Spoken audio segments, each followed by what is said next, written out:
तो दोस्तों एक बार आप सभी का फिर से स्वागत है नए टॉपिक के साथ राइट सिविल इंजीनियरिंग चैनल में।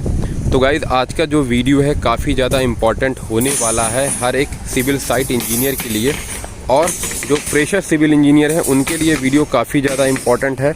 आप लोग प्लीज़ इस वीडियो को अंत तक देखिएगा।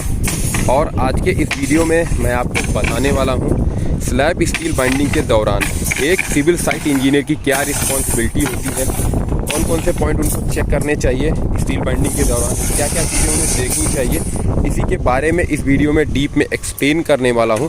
और इसीलिए जो आज का ये वीडियो है वो काफ़ी ज़्यादा इम्पॉर्टेंट होने वाला है आप लोगों के लिए। और वीडियो शुरू करने से पहले मैं बताना चाहता हूं, अगर आप इस चैनल पर अभी नए आए हैं तो प्लीज़ इस चैनल को सब्सक्राइब कर लीजिए और इस वीडियो को लाइक कर दीजिए। तो चलिए फिर वीडियो को शुरू करते हैं। तो सबसे पहली चीज़ जो एक सिविल साइट इंजीनियर को चेक करना चाहिए स्लैब स्टील बाइंडिंग के दौरान, जो भी आपकी स्लैब में स्टील बाइंडिंग का काम कर रहे हैं आपके बार बाइंडर, तो पहला काम आपको चेक करना है वो प्रॉपर ड्राइंग के अकॉर्डिंग होना चाहिए। जो भी आपकी स्लैब की ड्राइंग में स्टील बार का डाया डिसाइड किया गया है उसके अकॉर्डिंग उस स्लैब में उस डाया के स्टील बार का प्रॉपर बाइंडिंग कर रहे हैं कि नहीं, पहले तो आपको ये चीज़ चेक करनी है। दूसरी चीज़ आपको देखना है जो भी आपके मेन बार और डिस्ट्रीब्यूशन बार होते हैं स्लैब में, जैसा कि आप लोग जानते हैं कि मेन बार हम लोग स्लैब में पहले बिछाते हैं, उसके ऊपर हमारा डिस्ट्रीब्यूशन बार आता है। जो आपकी ये मेन बार है, आप यहाँ पर देख रहे हैं, जो आपकी ये मेन बार है और ये डिस्ट्रीब्यूशन बार है, तो इनकी स्पेसिंग को भी आपको चेक कर लेना है। ये प्रॉपर स्पेसिंग के साथ होना चाहिए। जिस स्लैब में आप देख रहे हैं ये स्टील बाइंडिंग का काम कर रहे हैं जो हमारे बार बाइंडर हैं, इसमें जो हमारा मेन बार है और डिस्ट्रीब्यूशन बार है उसकी जो स्पेसिंग है वो 140 है सेंटर टू सेंटर। तो इसकी स्पेसिंग को भी मैं एक बार चेक करूंगा और आप लोगों को भी बताऊंगा कैसे आपको देखना है स्पेसिंग को। तो स्पेसिंग थोड़ा चेक कराइएगा। तो यहाँ पर आप देख सकते हैं ये हमारी डिस्ट्रीब्यूशन बार है, इसके नीचे जो हमारी ये मेन बार है। तो मेन बार और जो हमारी डिस्ट्रीब्यूशन बार है उसकी जो दोनों की स्पेसिंग है वो 140 है। तो यहाँ पहले हम थोड़ा डिस्ट्रीब्यूशन बार की देखेंगे। तो यहाँ पर आप देख रहे हैं स्पेसिंग जो है वो 140 mm है। ऐसे ही सेम हमें इस डायरेक्शन की जो मेन बार है उसको चेक कराइए। तो यहाँ पर हम फीता लगाते हैं और यहाँ पर आप देख सकते हैं यहाँ पर जो स्पेसिंग है वो हमें 150 mm मिल रही है। तो दूसरे स्टील बार को चेक करते हैं और यहाँ पर जो स्पेसिंग है वो आप देख रहे हैं वो 140 mm के आसपास है। तो ऑलमोस्ट जो स्पेसिंग है वो हमारी ओके है। तो ऐसे हम 2-3 जगह लगा के फीते को चेक करेंगे कि जो हमारी ये स्पेसिंग है प्रॉपर है कि नहीं। तो स्पेसिंग जो है वो प्रॉपर है और स्टील की जो बाइंडिंग का ये काम कर रहे हैं हमारे जो बार बाइंडर हैं वो काफ़ी सफाई से कर रहे हैं। आप देख रहे हैं बार का जो अलाइनमेंट है वो भी सीधा है, कहीं ये नहीं है कि बीच में बार क्या होती है, आप देखते हैं बीच में आके बार चिपकने लगती, ऐसा कुछ भी नहीं है। आप देख सकते हैं वीडियो में प्रॉपर अलाइनमेंट में है। और जो भी स्टील बाइंडिंग का काम कर रहे हैं आपको देखना है वो प्रॉपर बाइंड होने चाहिए मेन बार के साथ और डिस्ट्रीब्यूशन बार के साथ। तो आप यहाँ पर देख सकते हैं स्टील की जो बाइंडिंग का काम है वो प्रॉपर हमारा हो रहा है। और इंटरव्यू से रिलेटेड एक क्वेश्चन है जो अक्सर सिविल साइट इंजीनियर से पूछा जाता है, अक्सर पूछा जाता है जो शॉर्टर स्पैन है उसमें ही पहले हम मेन बार को क्यों बिछाते हैं, क्या पर्पज होता है पहले मेन बार को बिछाने का। तो यहाँ पर मैं आपको बताना चाहता हूँ मेन बार को इसलिए पहले हम बिछाते हैं, जो आपका मोमेंट होता है उसको वो रजिस्ट करता है और लोड को जो है वो आसानी से ट्रांसफ़र कर देता है आपके सपोर्ट पे। तो इसीलिए हम लोग सबसे पहले मेन बार बिछाते हैं, उसके ऊपर हमारा डिस्ट्रीब्यूशन बार। अगली चीज़ जो हमें देखना है, जैसे अभी हमने अपनी मेन स्टील बार और डिस्ट्रीब्यूशन स्टील बार को चेक किया है वैसे सेम हमें चेक करना है जो हमारी टॉप एक्स्ट्रा स्टील बार है उनको। टॉप एक्स्ट्रा स्टील बार में हमें देखना है जो हमारी स्टील बार है उनकी स्पेसिंग को और साथ में उनके अलाइनमेंट को, कि जो हमारी स्टील बार है वो प्रॉपर अलाइनमेंट में है कि नहीं, और उनकी जो स्पेसिंग है वो प्रॉपर स्पेसिंग के साथ स्टील की बाइंडिंग हुई है कि नहीं। तो आप देख सकते हैं वीडियो में, तो जो हमारी ये वाली स्टील बार है ये हमारी टॉप एक्स्ट्रा स्टील बार है। ये बॉटम की हमारी जो स्टील बार है ये हमारी मेन बार है, उसके ऊपर ये डिस्ट्रीब्यूशन बार है और उसी के जस्ट आप ऊपर ये देख रहे हैं ये हमारी टॉप एक्स्ट्रा स्टील बार। और जो हमारी टॉप एक्स्ट्रा स्टील बार है उसकी भी स्पेसिंग को एक बार चेक करते हैं कि जो भी हमारी ड्राइंग में स्पेसिंग दी गई है उसके अकॉर्डिंग हमारी जो स्टील की बाइंडिंग है वो हुई है कि नहीं। तो यहाँ पर जो हमारी ये टॉप एक्स्ट्रा स्टील बार है उसकी भी spacing centre to centre 140 mm है। तो यहाँ पर आप देख रहे हैं जो इसकी स्पेसिंग है वो 140 mm मिल रही है। तो इस डायरेक्शन में भी ऐसे चेक करते हैं, तो इस डायरेक्शन में भी जो इसकी स्पेसिंग है वो 140 mm मिल रही है। ऐसे ही दूसरी जगह भी चेक कर लेते हैं कि यहाँ पर हमारी जो स्पेसिंग है वो 140 mm है कि नहीं। यहाँ पर भी जो स्पेसिंग है वो 140 mm मिल रही है। तो ऑलमोस्ट जो हमारी स्पेसिंग है वो ओके है। और इसके एक बार अलाइनमेंट को भी देख लेते हैं। तो आप देख रहे हैं जो हमारी टॉप एक्स्ट्रा स्टील बार है उसका भी जो अलाइनमेंट है वो ओके है, और स्टील की जो बाइंडिंग है वो लाइन में हुई है, कोई भी स्टील इधर उधर नहीं है और कहीं वो चिपक नहीं रहे एक दूसरे से। और अगली चीज़ जो आपको चेक करना है ड्यूरिंग स्लैब स्टील बाइंडिंग, जो आपके मेन बार है और डिस्ट्रीब्यूशन बार है उनके नंबर्स को। तो जो हमारी ये स्लैब है आप देख रहे हैं, अब इसमें हम चेक करते हैं हमारे जो मेन बार हैं वो कितने नंबर्स हैं और जो हमारे डिस्ट्रीब्यूशन बार है वो कितने नंबर्स हैं। तो आप जो ये वाली डिस्टेंस देख रहे हैं ये हमारी है 4 मीटर 150, और जो हमारी ये वाली डिस्टेंस है ये है 2 मीटर 985। तो 4 मीटर 150 डिवाइडेड बाई 140 करेंगे तो हमारे जो नंबर्स आप बार निकल कर आएंगे वो 29.64 आएंगे। तो अराउंड ऑफ फिगर जो हमारे नंबर्स आप बार्स हो जाएंगे टोटल वो 30 हो जाएंगे। तो हमें चेक करना है कि जो हमारे नंबर्स आप बार हैं वो 30 है कि नहीं। तो यहाँ से हम काउंटिंग करेंगे और उस एंड पे ख़त्म करेंगे।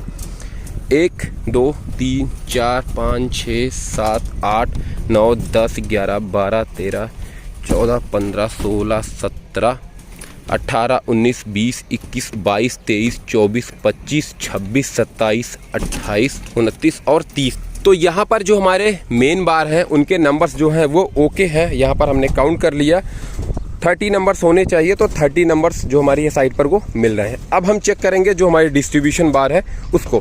जैसा कि आप जानते हैं जो डिस्ट्रीब्यूशन बार होती है वो हमेशा मेन बार के ऊपर होती है। तो ये हमारी डिस्ट्रीब्यूशन बार है। अब इसके नंबर्स को हम चेक करते हैं। तो ये वाली जो हमारी डिस्टेंस है अभी मैंने आपको बताया था वो 2 मीटर 985 है। तो 2 मीटर 985 डिवाइडेड बाई 140 करेंगे तो जो नंबर्स आप बार हमारे निकल कर आ रहे हैं वो 21 आ रहे हैं, प्लस 1 करेंगे तो 22 हो जाएंगे। तो चलिए फिर इसके नंबर्स को भी हम लोग काउंट करते हैं। तो यहाँ से हम चालू करते हैं 1 2 3 4 5 6 7 8 9 10 11 12 13 14 15 16 17 18 19 20 21 22। तो नंबर्स ऑफ बार्स जो है वो 22 है। जो हमारी डिस्ट्रीब्यूशन बार है उसके जो नंबर्स हैं यहाँ पर वो ओके हैं। तो दोनों चीज़ हम लोगों ने चेक कर लिया, numbers of bar shorter span के और नंबर्स ऑफ बार जो है लॉन्गर स्पैन के। तो दोनों ही नंबर्स ऑफ बार जो है यहाँ पर साइड पर हमें ओके मिल रहे हैं। तो आपको ऐसे ही सेम चेक करना है अपनी साइड पर जब आपकी स्लैब की स्टील की बाइंडिंग का काम हो रहा हो उस टाइम। अगली चीज़ जो हम चेक करने वाले हैं वो बहुत ही ज़्यादा इम्पॉर्टेंट है। अक्सर मैंने देखा यहाँ पर लोग गलतियाँ कर देते हैं। जहाँ पर भी हमारी जो स्टील बार है डबल मेश में हो रही है तो वहाँ पर आपको देख लेना है प्रॉपर चेयर बार प्रोवाइड किया गया है कि नहीं। तो आप यहाँ पर देख रहे हैं ये हमारी बॉटम की स्टील बार है और ये हमारी जो है टॉप की स्टील बार है। तो जहाँ पर जो हमारी स्टील बार है 2 लेयर में हो रही हैं तो उनके बीच में ये हमारा देख रहे हैं आप चेयर बार प्रोवाइड किया गया है। तो इसको भी आपको देख लेना है साथ में काम के दौरान कि जो चेयर बार की दूरी है वो प्रॉपर होनी चाहिए, और जो हमारा चेयर बार का अलाइनमेंट है उसको भी देख लेना है कि जो भी ये चेयर बार है वो हमारी स्टील बार के ऊपर रेस्ट करे, ना कि हमारी प्लाई पे। अगर प्लाई पे ये रेस्ट करेंगे तो जब आप डीसटर करोगे तो ये स्टील बार नीचे से दिखने लगेंगे। तो इसको भी आपको चेक कर लेना है ड्यूरिंग स्टील बाइंडिंग के दौरान ही। और अगर कहीं पर जो आपका चेयर बार है वो स्टील पर नहीं रेस्ट कर रहा है तो उसको आपको प्रॉपर जो है उसी टाइम सही करवा लेना है। जब आपका शटरिंग का काम कंप्लीट हो जाता है तो आपको एक बार शटरिंग को भी चेक कर लेना है। और जहाँ पर आपके जो प्लाईवुड हैं आपस में ज्वाइंट हो रहे हैं, तो आप देख रहे हैं एक प्लाई हमारी ये है और दूसरी प्लाई ये है, तो ये आपस में ज्वाइंट हो रहे हैं। तो इनके जो ज्वाइंट है उसको चेक कर लेना है, वहाँ पर प्रॉपर जो है टेपिंग होनी चाहिए और ये जो गैप्स हैं वो प्रॉपर फिल होने चाहिए। अगर आप ऐसा नहीं करते हैं तो जब आप अपनी स्लैब की कास्टिंग करेंगे तो इन जॉइंट से जो आपकी सीमेंट की स्लरी है वो बाहर निकलेगी और आपकी स्लैब में हनीकॉम आ जाएगा। तो आपको इस चीज़ को ध्यान देना है और प्रॉपर जहाँ पर भी आपके शटरिंग के पैनल क्लोज हो रहे हैं उन जॉइंट को आपको पैक करके रखना है, जिससे किसी भी प्रकार की जो आपकी सीमेंट की स्लरी है वो बाहर ना निकले।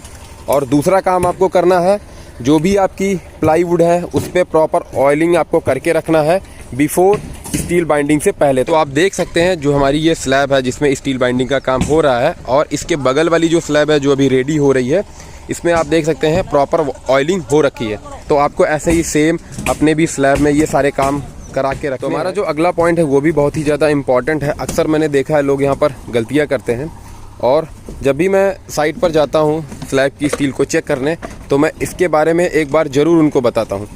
तो जहाँ पर भी आपके कॉलम बीम के जंक्शन पॉइंट आते हैं तो वहाँ पर आपको चेक कर लेना है जो आपका कॉलम है उसमें जंक्शन रिंग प्रोवाइड होना चाहिए। तो आप यहाँ पर देख सकते हैं ये हमारा कॉलम है और ये हमारी बीम है, तो ये कॉलम पर रेस्ट कर रही है। तो यहाँ पर ये जो जंक्शन पॉइंट बन रहा है कॉलम बीम का, तो इसके बीच में आप देख सकते हैं यहाँ पर जंक्शन रिंग जो है प्रोवाइड किया गया है।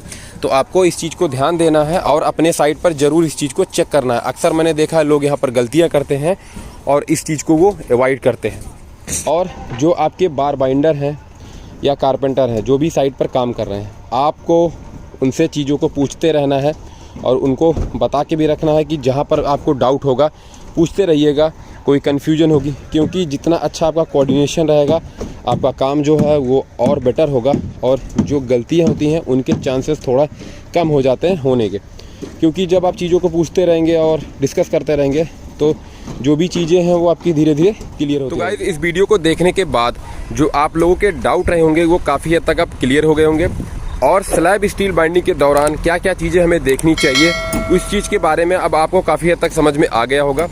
और अगर आपकी कोई क्वेरी है, कोई क्वेश्चन हो तो हमसे कमेंट बॉक्स में ज़रूर पूछिएगा।